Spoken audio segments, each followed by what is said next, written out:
Attack हुए हैं। उसके बाद देखिए एक और बड़ी खबर है कि जवाबी हमले में रावलपिंडी का स्टेडियम तबाह हो गया है। भारत लगातार पाकिस्तान के ऊपर हमलों पर हमले कर रहा है। पाकिस्तान ने अभी तक जिस जवाबी कार्रवाई का वादा किया था कौम से, सहाफियों से जो कुछ कहा गया था, अभी तक वो वादा पूरा नहीं हुआ। डॉक्टर फिजा, इंडिया ने पाकिस्तान की मेन लैंड को टारगेट किया है, जो कि जंगी असूलों के भी खिलाफ है।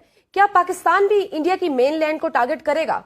कि ये अब हमने तय करना है कि हदफ क्या होगा और तरीक़ाकार क्या होगा और वक्त क्या होगा, यानी ये पाकिस्तान अब तय करेगा और इसका मजीद भी जवाब देगा। आपके ड्रोन अगर हमला करने में सक्षम है तो जाहिर सी बात है कि आपका एयर डिफेंस सिस्टम काम नहीं कर रहा है, वो कोलैप्स हो गया है। दुश्मन की तरफ से आती हुई जो आपकी मिसाइल, ड्रोन अटैक सब कुछ है, आप उनको इंटरसेप्ट नहीं कर पा रहे हैं। और यही तुम्हें बताना चाहता हूं भारत वालों, अगर इस मक्कार, इस बदनीयत और इस बेवकूफ दुश्मन का यह ख्याल है कि वो इस बहाने कश्मीर कॉज से दुनिया की तवज्जो पाकिस्तान के ऊपर ले आएगा, तो मैं तुम्हें बताना चाहता हूं भारत वालों, हम दहशतगर्दी के खिलाफ फ्रंटलाइन स्टेट हैं। हम दुनिया और दहशतगर्दों के दरमियान एक दीवार है, और एक पाकिस्तानी शहीद होता है अपनी मादरे वतन की खातिर तो वो दुनिया में अमन कायम करने के लिए शहीद होता है। दहशतगर्दी का विक्टिम भी हम, दहशतगर्दी के खिलाफ जंग भी हम लड़े, और उसके बाद दहशतगर्दी का इल्जाम भी तुम हम पर लगे। तुम्हें शर्म आनी चाहिए, शर्म से डूब मरो ऐसा इल्जाम लगाते हैं पाकिस्तान के ऊपर। भारत ने जो भी लेटेस्ट अटैक किए हैं उनमें उसकी हिम्मत इतनी बढ़ गई है कि लाहौर में, गुजरावाला में, गुजरात में, डिंगा के इलाके में एक ड्रोन गिरा है, सियालकोट में, चकवाल में, जबकि घोटकी में, सिंध में भी जो है वो ड्रोन हमला किया गया है। इंडिया जो है वो रोजाना के हिसाब से भी अगर आप उसके 30-40 ड्रोन तबाह करते हैं तो इससे उन्हें फर्क कोई नहीं पड़ता इंडिया में। दोस्तों कैसे आप सब, उम्मीद करते हैं आप सब बहुत अच्छे होंगे। दोस्तों आज का वीडियो काफी शानदार होने वाला है, क्योंकि आज के वीडियो में हम देखने वाले हैं कि रावलपिंडी स्टेडियम के छिछड़े उड़ चुके हैं।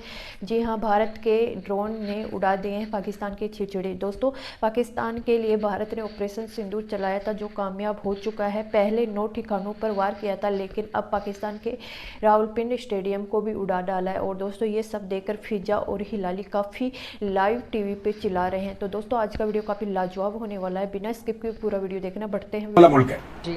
अभी तक हमने बड़ा मेरे ख्याल से बुर्दबारी का मुजाहरा किया है, बड़ा समझदारी का मुजाहरा किया है। मेच्योरिटी का लफ्ज़ अगर मैं इस्तेमाल करूं बिल्कुल ठीक होगा। सिफारती सतह पर हमने कैसे चलना होता है, दो ममालिक के आपस के मामलात क्या होते हैं, अगर मामलात वॉर तक चले जाएं तो वॉर स्ट्रैटेजी क्या होनी चाहिए, ये हमने साबित किया। हम सुनते हैं कि जब हिंदुस्तान बात करता है, जब भी भारत बात करता है तो कहते हैं हम बड़ा देश है, हम बड़ा मुल्क हैं, बड़ी पॉपुलेशन है, नो डाउट, रकबे के लिहाज से बहुत बड़ा है, वहाँ पे आबादी बहुत ज़्यादा है, उनकी जो सेना है, उनकी फौज, इसकी तादाद बहुत ज़्यादा है, इसमें कोई दो राय नहीं है। हिंदुस्तान का सीना चीर के ही 7 दहाइयाँ पहले पाकिस्तान का वजूद अमल में आया। अल्हम्दुलिल्लाह हमारा मुल्क कायम व दायम है। इन्होंने पहले भी हमारे साथ जंग करने की कोशिश की, 1965 की जंग आपको याद होगी, 71 की याद होगी, कारगिल वॉर याद होगी। और ड्रोन जो है वो इतना महंगा होता भी नहीं है, तो अब जो है वो पाकिस्तान के शहरी इलाकों में ड्रोन पहुंचना शुरू हो गए हैं। तो अब तक भारत ने पाकिस्तान के जिन शहरों पर हमला किया है, जो सेटल्ड एरियाज हैं, आजाद कश्मीर को निकालने के बाद, तो भाई क्यों नहीं गिराया? वो कौन से हमारे कोई जो है इधर हम पे फूल फेंकने आए थे? अगर उनके त्यारे आप ज्यादा गिरा सकते तो आप गिराते। एग्रेशन तो उन्होंने की है, उन्होंने आके यहाँ पे हमले किए, क्यों नहीं आपने उनके त्यारे गिरवाए? तो ये एक बड़ा क्वेश्चन है कि ये कह रहे हैं कि जी हम ज्यादा त्यारे गिरा सकते थे लेकिन ज्यादा त्यारे नहीं गिराए। क्यों नहीं गिराए भाई जी? उन्होंने तो इधर आके सिविलियंस को टारगेट किया, आम लोगों को शहीद किया, तो ज्यादा त्यारे तो गिराने चाहिए थे। उसमें क्यों इसमें रेस्टोरेंट का मुजाहरा किया? एक ये क्वेश्चन है जो पाकिस्तान की तरफ उठता है।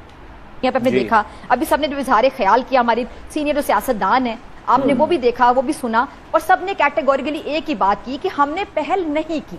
जो भी समझदार ममालिक होते हैं वो अमन का जब पैगाम देते हैं तो सिर्फ ज़बानी जमा खर्च नहीं होता, तो प्रैक्टिकली साबित करते हैं कि हमने कभी पहल नहीं की, हमने कभी जंग की तरफ माहौल बनाने के लिए इनिशिएट नहीं किया। ये पहल हमेशा की जाती है भारत की जानिब से। अब जो भारतीय मीडिया भी क्वेश्चन उठा रहा है, वो क्वेश्चन इधर हुकूमत से भी उठता है कि भारत ने पाकिस्तान की मल्टीपल लोकेशंस के ऊपर मल्टीपल मिसाइल फेंके, मल्टीपल टाइम्स टारगेट्स को हिट किया गया।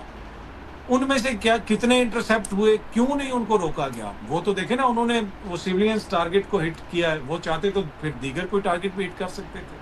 तो ये भी एक बड़ा क्वेश्चन है, इसके ऊपर भी थोड़ी सी रोशनी डालने की जरूरत है।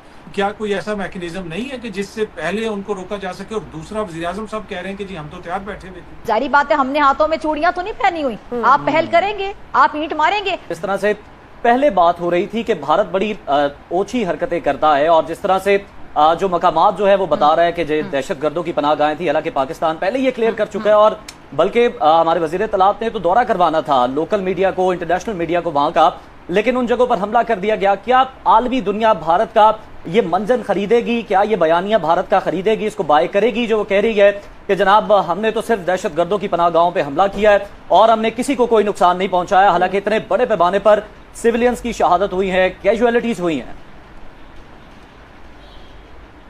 ये जो छोटे छोटे बच्चे शहीद हुए हैं, ये आपको लगता है कि दहशतगर्द थे या टेररिस्ट थे? कौन इनका ये बयानिया झूठा, ये जो झूठ का मंजन है चूरन है, खरीदेगा?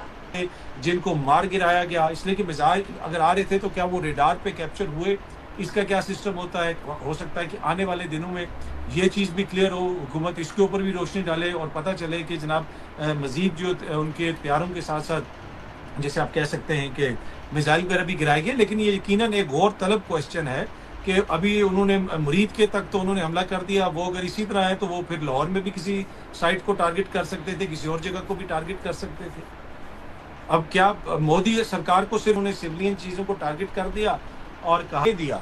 ये हुकूमत कह रही है कि जो हमने करना था वो हमने कर दिया। अब ये क्या कर दिया, इसके ऊपर भी क्वेश्चन है। जिस तरह ये भी अफवाज ने कार्रवाई की है, भारत को मुंह तोड़ जवाब दिया जा चुका है। अगर भारत मजीद कार्रवाई नहीं करेगा तो हम भी एक जिम्मेदार रियासत के तौर पर कार्रवाई नहीं करेंगे। ये आज राना सनाउल्लाह साहब की ये वीडियो काफ़ी ज़्यादा वायरल हुई भी थी। कुछ दीगर शख्सियात भी इसी किस्म का बात कर रही हैं हुकूमत की। उनकी बातों से तासुर ये मिलता है कि पाकिस्तान इसके जवाब में कोई कार्रवाई नहीं करेगा। जो बस उस वक्त होना था वो हो गया पाकिस्तान, और पाकिस्तान के सेटल एरियाज में किया है, पाकिस्तान के शहरों में किया है, और पाकिस्तान के एक वाटर रिजर्वर को जो है उसको भी उन्होंने टारगेट किया है। और ये DGSPR साहब ने अपनी प्रेस कॉन्फ्रेंस में भी कहा ये तो आलमी कवानीन की खिलाफ वर्जी है और यूनाइटेड नेशन का कानून पाकिस्तान को इजाज़त देता है। सो गाइस, आपको मेरा ये रिएक्शन वीडियो कैसा लगा? अगर अच्छा लगा है तो प्लीज़ सब्सक्राइब कीजिए, शेयर कीजिए, बेल आइकन ऑन कीजिए ताकि आपको आने वाली हर एक लेटेस्ट न्यूज़ आसानी से मिल जाए। उम्मीद करते हैं आप लोगों को मेरा ये वीडियो पसंद आया होगा। पसंद आया तो ज़्यादा से ज़्यादा शेयर करना ताकि हमारे और भी भाई बहन इस न्यूज़ को देखकर जानकारी हासिल लें।